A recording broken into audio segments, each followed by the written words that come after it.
1354 heavy, runway 18, clear to land. In a populated area, near a highway,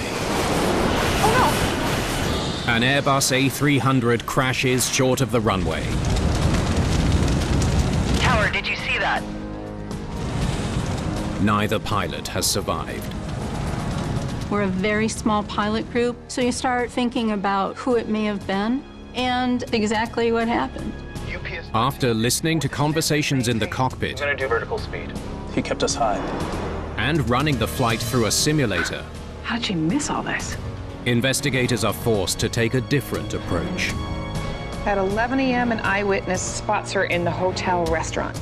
You can set yourself up for failure in a safety-critical job like flying an aircraft.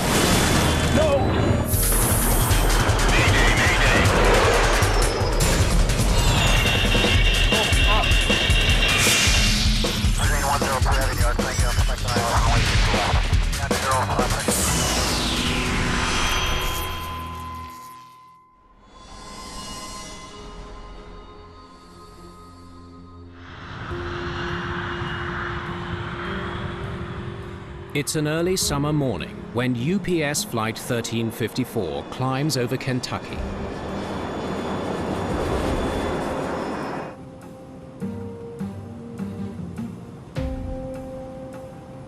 Autopilot 1 command. Autopilot 1 command. 58-year-old Saria Beale Jr. has been flying with UPS for more than 20 years. UPS 1354, climb and maintain flight level 280. 280, 1354. 37-year-old First Officer Shanda Fanning has been with the delivery company for 7 years. They were respected, they were experienced aviation professionals, they were very representative of the type of pilots that UPS hires. 280. 28. Tonight's flight from Louisville, Kentucky to Birmingham, Alabama takes about an hour. Overnight cargo is a very time-sensitive product. Everybody's familiar with UPS and their next-day air product. So if we have an airplane that's late, it may affect scores of our outbound flights. We don't have the luxury of booking our packages on the next available flight because the next available flight might not be for 24 hours. The crew is flying the newest version of the Airbus A300, equipped with advanced computers and flight management systems to assist pilots. Notice to airmen, runway 24 closed.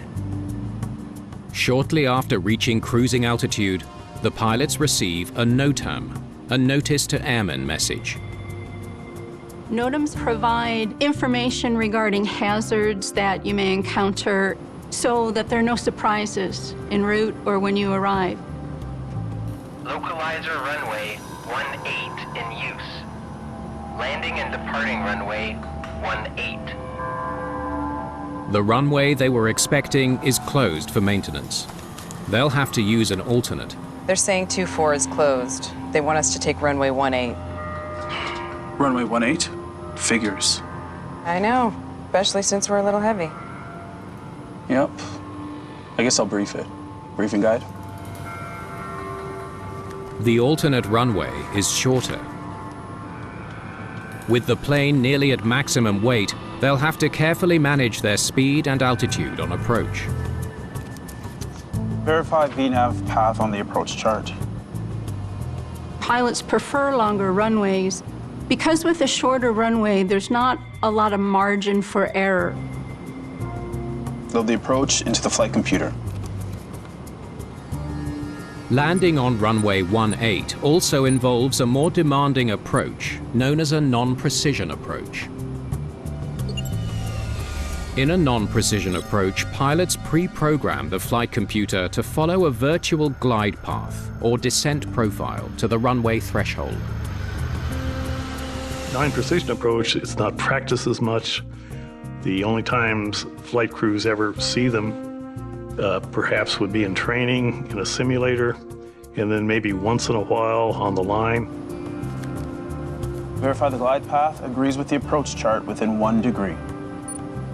Verify approach to 0.1 degrees. When you're shooting a non-precision approach, your workload increases dramatically. You have to watch your airspeed, you have to watch your altitude.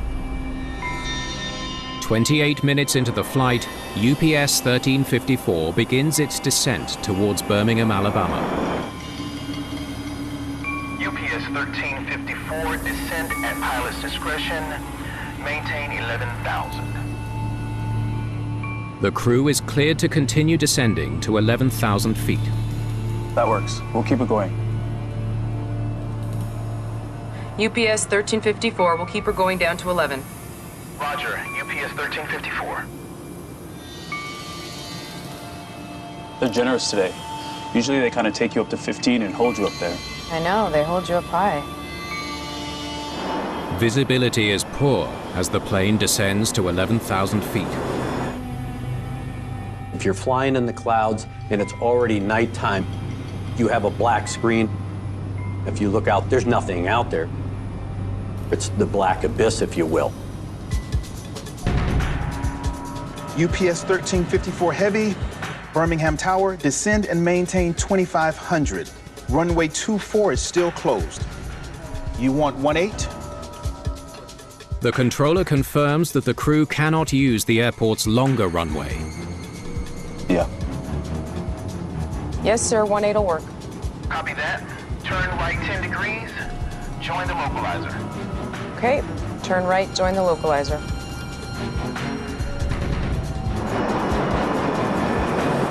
The last few minutes before landing can be very busy for the flight crew. A lot's going on, and you have to be at the top of your game. Flaps 15. Speed checks. Flaps 15. 8 miles from the airport, the crew configures the plane for landing. UPS 1354 Heavy, runway 18, clear to land. 18, cleared to land, 1354. Speed brakes armed. Ignition continuous relight. Landing checklist is complete. 5 miles from the runway, the captain realizes something's not right. Unbelievable. Too high. The autopilot hasn't initiated its final descent to the airport. The captain tries to get the plane back on its programmed glide path. If the plane remains too high this close to the runway, the crew could overshoot it. Instruments cross-checked. No flags. The first officer sees no problems with the descent.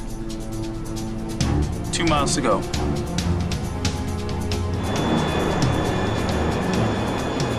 I've got the runway in sight out there, 12 o'clock. Got the runway in sight. Autopilot's off. The captain prepares to fly the plane manually to touchdown. Pilots switch off the autopilot to land the airplane manually in this situation of a non-precision approach. It's a required maneuver to actually manually land the aircraft. As they get closer to the airport, Did I hit something? Oh no! Rain. Too low. Rain. Oh, God.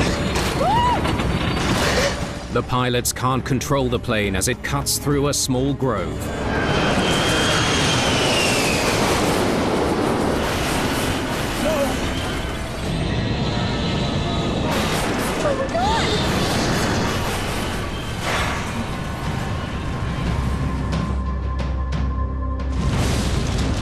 UPS Flight 1354 crashes, just 1 mile short of the runway. Tower, did you see that? Yes. Airport 12, there's been a crash. UPS 1354 Heavy crashed on the hill. Attention, aircraft crash, 3 miles final runway 18.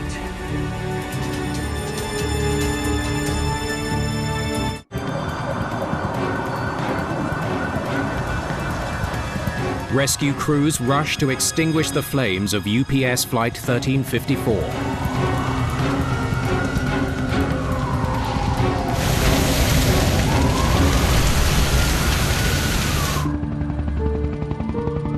Despite the plane coming down in a populated area and crossing a highway in Birmingham, Alabama, no one on the ground is injured.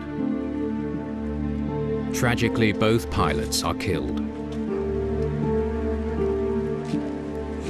Within hours, the National Transportation Safety Board begins the investigation.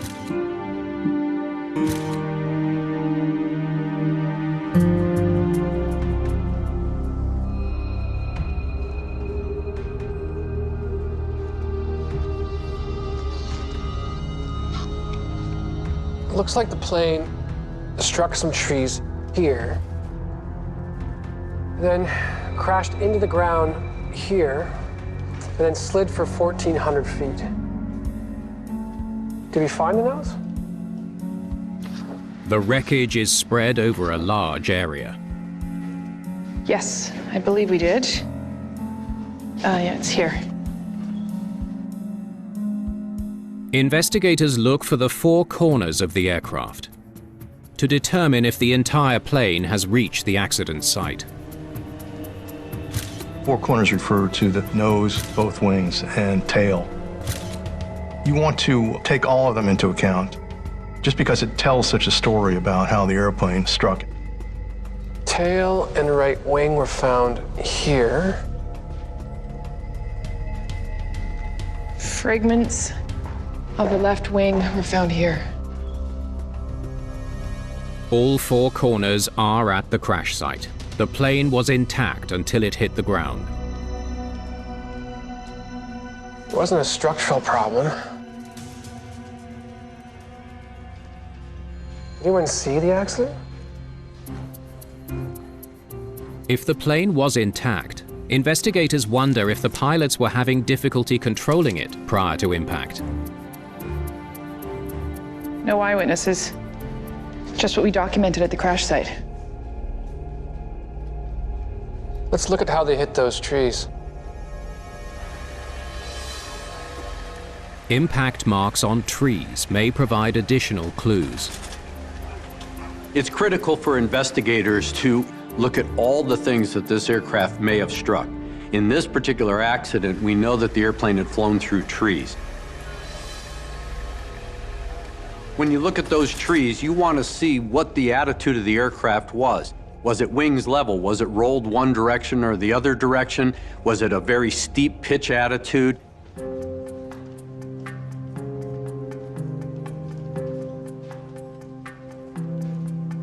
What were the height of the impact marks? Tree 14, 43.1 feet. Investigators use the height of the impact marks to determine the orientation of the plane when it struck the trees.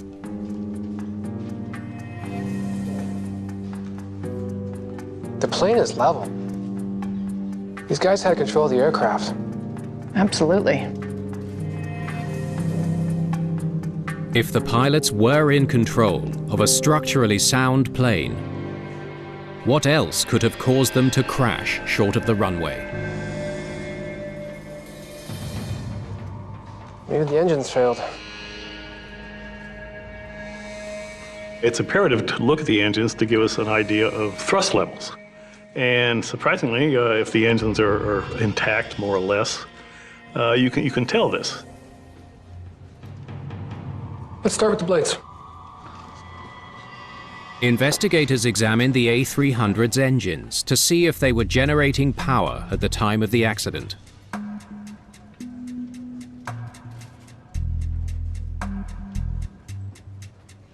Blades were spinning.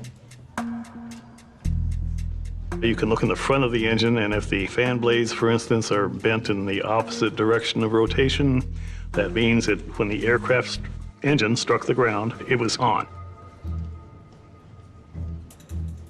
Debris is shredded. The debris ingested during impact confirms to investigators that the engines were functioning. Was an engine failure. Maybe they ran into a storm. With no real leads to explain why the plane crashed, the team considers if weather was a possible factor. If the weather was poor and the pilots couldn't see the ground well at all, then perhaps they made mistakes on the approach itself. This is the weather from 2 minutes before the accident. No storms. Wind is calm. This all looks pretty good. Wait, there is a broken cloud ceiling at the airport, 1,000 feet. This is the ground, and this is the cloud cover. The cloud ceiling is the distance from the ground to the base of the lowest clouds. That's pretty low. Flight 1354 would only descend from clouds at 1,000 feet. What was the decision altitude for their approach? The decision altitude is the altitude at which the crew must be able to see the runway, or else abandon their approach. Decision heights, they're all pretty much a hard floor, especially in the weather, should not be broken. You should not go below the decision altitude unless you see the runway. Decision altitude was 1,200 feet.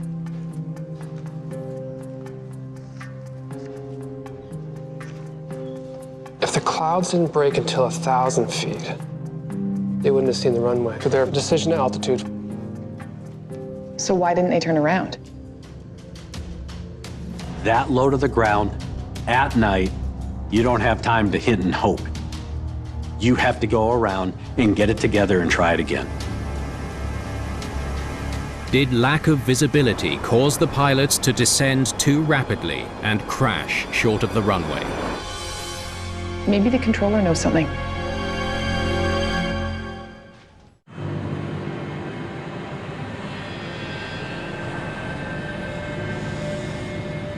Were they concerned at all about the approach? Investigators interview the air traffic controller to understand why the pilots of Flight 1354 descended so low while in thick clouds. They didn't say anything. Everything seemed fine. The air traffic controller can tell the investigator what he heard from the flight crew, if they sounded or reported anything unusual, anything that he wasn't expecting. Was there anything out of the ordinary that night? Yeah. The runway they were scheduled to land on was closed, so they had to use the alternate. It's a non-precision approach. UPS 1354 Heavy. Birmingham Tower, descend and maintain 2,500. Runway 24 is still closed. You want 18? Yeah. Yes, sir, 18 will work. So they shot a non-precision with no eyes on the runway. Knowing what the weather was, knowing what the crew thought the weather was, knowing what information they were given about the weather, told us a lot about how they executed the approach. Thank you. Why did the crew continue their non-precision approach in heavy clouds? Do we have the data from the flight recorders? Those two black boxes are very critical to investigators because they're electronic witnesses.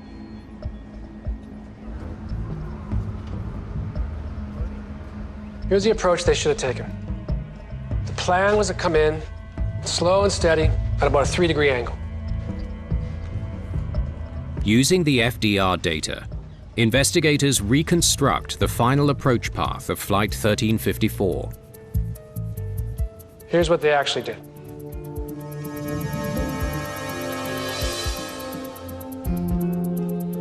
In this particular instance, the critical phase of flight, which was approach. Were they doing what they were supposed to be doing? Investigators can compare that then against what the airplane was actually doing. The crew's approach was far from a steady descent. The controller cleared them to 2,500 feet. But they leveled out a little higher than that, which shouldn't be a problem.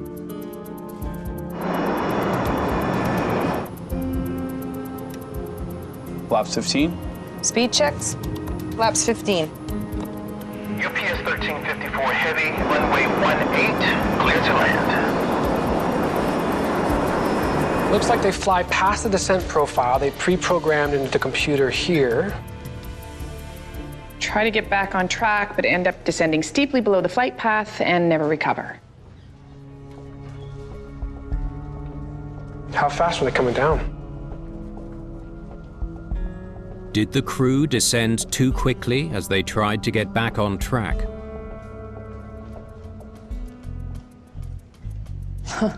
Check this out.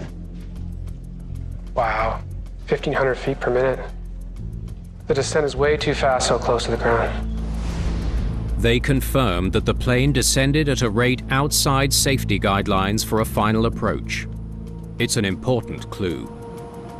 Any pilot looking at this would understand that they were descending way too fast, this close to the runway. You would think that the pilot would have started bottoming out. That is, slowing that rate of descent a lot sooner than he did. What would make him think they need to descend that fast to get back on the glide path? Investigators dig deeper into the FDR data. That's a strange way to program the autopilot. The team notices that just after the plane flew past the descent profile, the autopilot is set to a mode called vertical speed. The mode is used to descend quickly at higher altitudes, not on final approach. This complicates the job of the pilot very, very much.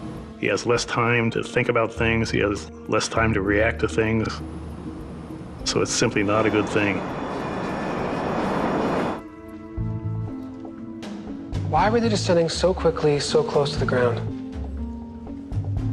The FDR data only tells investigators what the pilots did, not why. We need the cockpit voice recorder. When you add to that what the pilots were saying, and you match that with what the airplane was doing, investigators have a pretty complete picture of what was going on. Okay, let's hear it. UPS 1350. The cockpit voice recorder, it tells us, more or less, what's going through the minds of the flight crew. Runway 18. They listen as the pilots make their vertical speed adjustments while they configure their landing. To land, 1354. Speed brakes armed. Ignition continuous relay. Landing checklist is complete. Unbelievable. Too high. Let's see. You're in vertical speed. Yeah, I'm gonna do a vertical speed. He kept us high. Hold it there. Captain thinks the plane didn't lock on to the programmed descent profile because the controller kept them too high. Bring up the recommended altitude? Investigators check the altitude the computer required the plane to reach before commencing the automated descent. 2,300 feet. That's only a few hundred feet too high. Even though the captain believed the plane didn't descend because the controller kept them too high, the computer should have initiated its programmed descent at that higher altitude. Maybe there was a problem with the flight computer.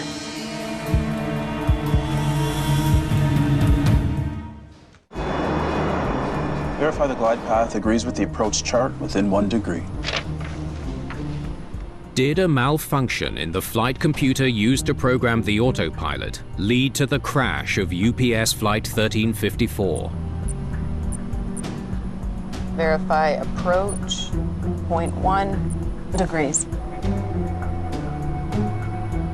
The flight management system to an airline pilot in an airline operation like this is very critical because it is the automation. It is the typical way of flying a large aircraft.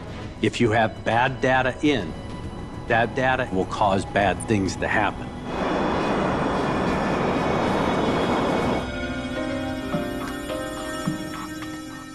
Okay.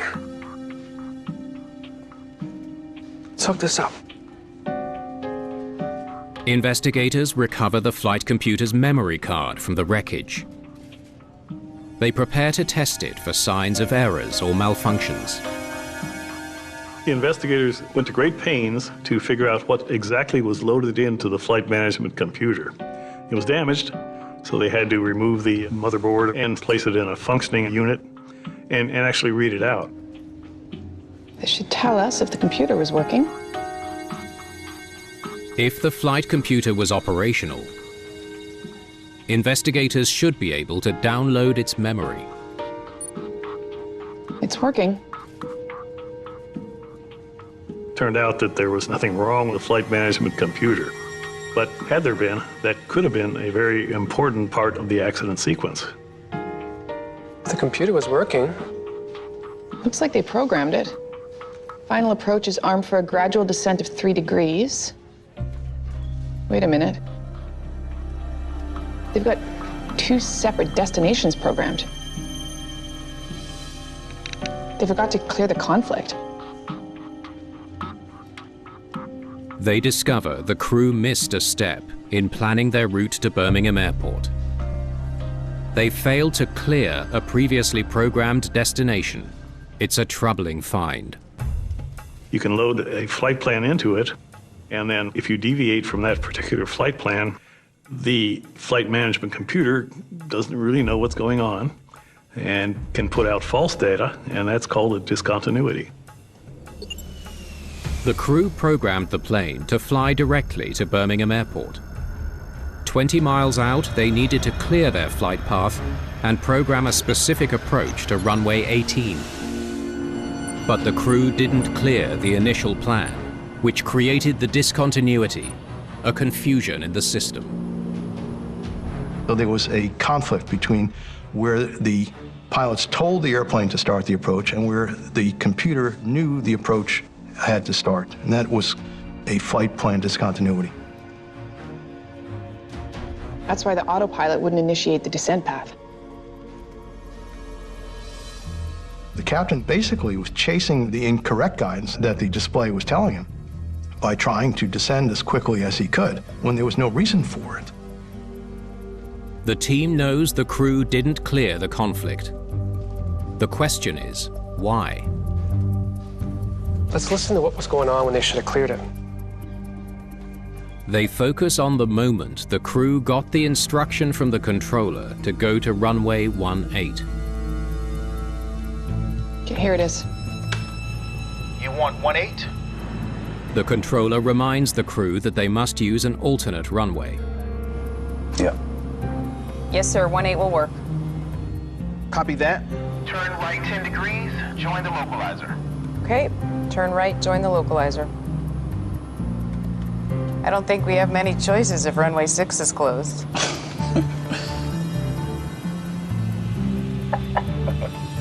At that moment, the crew should have cleared the discontinuity and reprogrammed the approach. I know. What can we do? I'm like, are you going to unroll another one out there for us real quick? The crew make a few light-hearted comments. Gear down. Gear down. Speed checks. There was some glad handing a little bit, some humorous comments being made there. They should have probably knuckled down and focused strictly on what needed to be done. The first officer gets distracted and forgets to clear the discontinuity. Look, lapses in concentration happen. That's why you have 2 pilots. But did the captain really miss this too? Pilots are meant to monitor each other to catch mistakes. So how did they both miss such a critical step? It's just 5 minutes before the accident. Plenty of time to see the mistake. For investigators, they have to try and determine why didn't they see this discontinuity? Why didn't they remedy it? What exactly were they seeing on their displays during this 5 minutes? Let's run it through the simulator. The simulations are very helpful to investigators. If the accident occurred because of crew action or inaction, simulations can tell investigators what the crew encountered. Take it to 442, where they should have cleared the discontinuity. Investigators prepare to see exactly what the pilots saw during the final 5 minutes of the flight. They scan the cockpit instruments for clues as to why the first officer didn't correct her error. In this case, the first officer's job really was to glue her eyes to the instruments. She was the non-flying pilot, and that was really her only job. I know. What else can we do? Gear down. Gear down? Have a look at this. It's telling them to take 2 different approaches. When the first officer didn't clear the discontinuity, the flight computer displayed 2 routes to the airport. That ought to tell you something's wrong. There should never be 2. You can't be 2 places at one time. It should have been a single line, but the computer couldn't figure out, because of the discontinuity, where to start the approach. The discontinuity message is right here on the flight computer, too. Speed brakes armed. Ignition continuous relight. Landing checklist is complete. Unbelievable. They kept us high.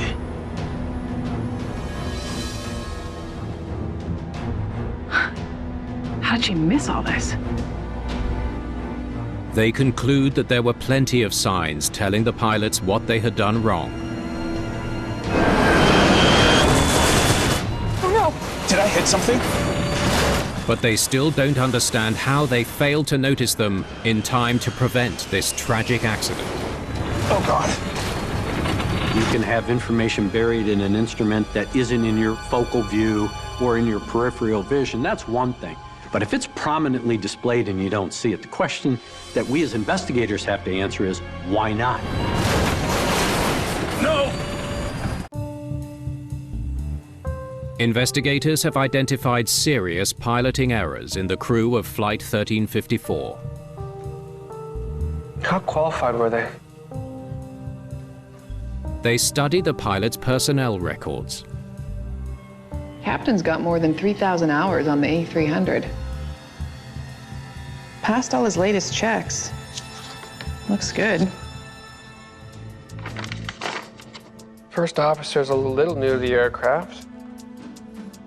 She's got plenty of experience. Ticks all the boxes. This approach was certainly not beyond their abilities. They had good records. Any other clues?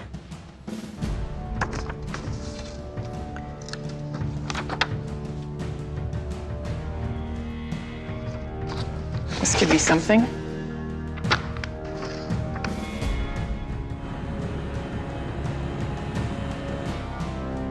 If you're flying this time of day, you always feel fatigued. Yep. I mean, I was out and I slept today. I slept good. Me too. And when my alarm went off, I am still thinking I am so tired. I know, exactly. She was tired. Mm-hmm. Question is, how tired? Did the first officer get enough rest before the flight? Being fatigued, it's been characterized like being inebriated. You can see something, you can recognize that there's an issue there, but you're not really analyzing the gravity of the situation. The schedules that cargo pilots fly can be very punishing, very demanding, primarily because we operate throughout the nighttime hours. We know that fatigue is a significant flight risk. She had 14-hour rest period before her final shift. How much rest did she actually get? There's enough analytical data that demonstrates that a human needs this amount of rest, period. You can set reasonable rest periods, and it's then up to the human to abide by that rest period in a safety-critical job like flying an aircraft. It says here she swiped the key into her hotel room at just after 6 a.m., but records show she was on her cell and tablet at 6:49 a.m. At 11 a.m., an eyewitness spots her in the hotel restaurant. Did she head back to her room for more rest after that? She didn't swipe back into her hotel room until 3:22 p.m. But she was on her cell phone and tablet until 5 p.m. From the evidence that investigators got, it's clear she did not manage her rest period effectively, and she could have. So it looks like she had a rest period between 5 and 6:30, but then she was back on her personal devices and called her husband before reporting for duty at 8:30 p.m.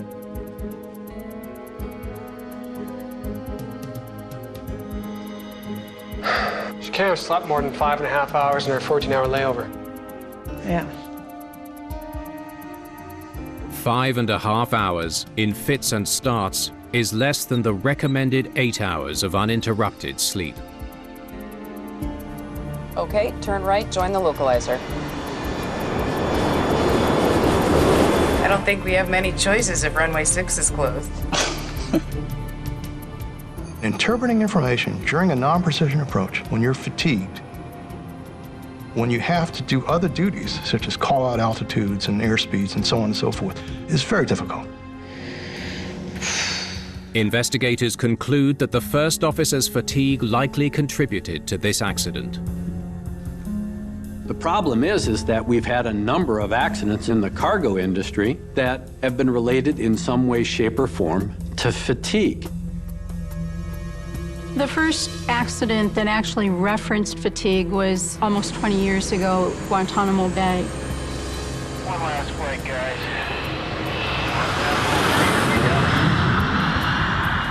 In AIA Flight 808, the crew had been awake for 15 hours before flying cargo to Guantanamo Bay, Cuba. The flight ended in a horrific accident.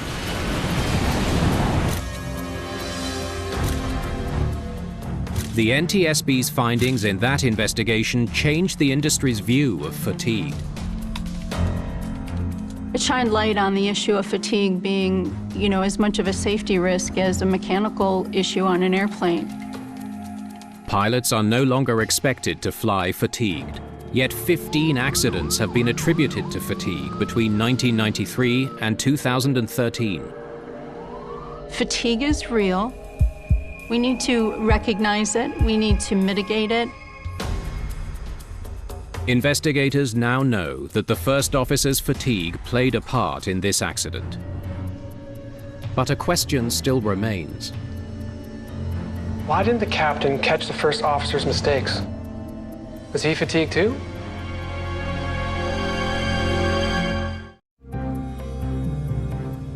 Captain had 7 days off. Yeah, he went to bed early, had a nap. Records show the captain of UPS 1354 met the required amount of rest before the flight. Yeah, I'm gonna do a vertical speed.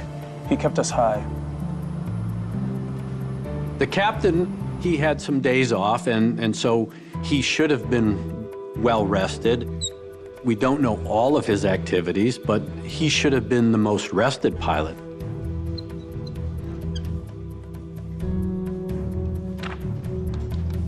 If not fatigue, then what? Investigators need to dig deeper. They return to the CVR transcript for insight into the captain's frame of mind. Check this out. The captain mentions being too high 4, 5, 6 times. For a captain to be so fixated on that one flight parameter puts up a red flag for investigators. Sounds like television. The captain was very focused on his altitude. He said many, many times, we're high, we need to get down. When you become that focused, everything else kind of flies out the window. They did seem to be fixated on the fact that they were too high, and then at some point, of course, they were far too low. Investigators now know what happened to UPS Flight 1354. Okay, turn right, join the localizer. I don't think we have many choices if runway 6 is closed. A tired first officer misses a critical step in preparing for the approach into Birmingham. We know she was fatigued. We know that the non-precision approaches increased the workload on the pilots. And misses the cues telling her she made the mistake. Finals activated. If you put them all together, the workload, the fatigue, her role in helping the pilot by monitoring the instruments, she never recognized that there was a discontinuity. Because of her mistake, the plane overflies the pre-programmed descent path. Unbelievable. He kept us high. Safety is compromised with distraction, complacency, the fact that, you get zoned out, you get focused, tunnel vision. A captain already fixated on altitude misses the first officer's error. Let's see. You're in vertical speed. Yeah, I'm gonna do a vertical speed. He kept us high. Forces the plane into a steep descent to get back on track. They failed to recognize that the automation wasn't doing what they thought it would be doing. And never recovers.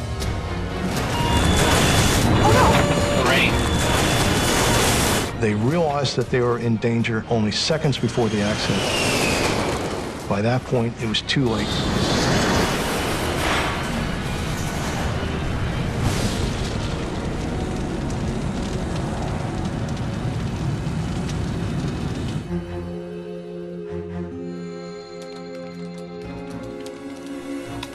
In their final report, the NTSB recommends that cargo operators require a crew briefing on the threat of fatigue before each flight.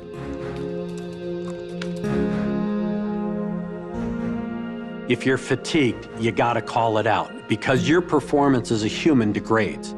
And while we wanna push through and accomplish the mission, the problem is you can set yourself up or your crewmate for failure because of your lack of performance.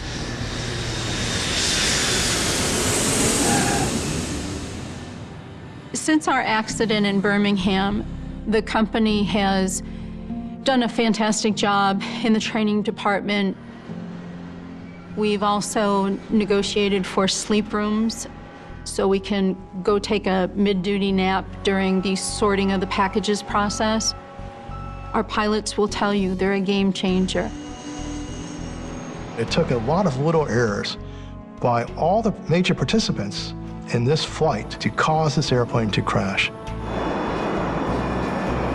And in that respect, it's really unfortunate. It makes this accident so tragic.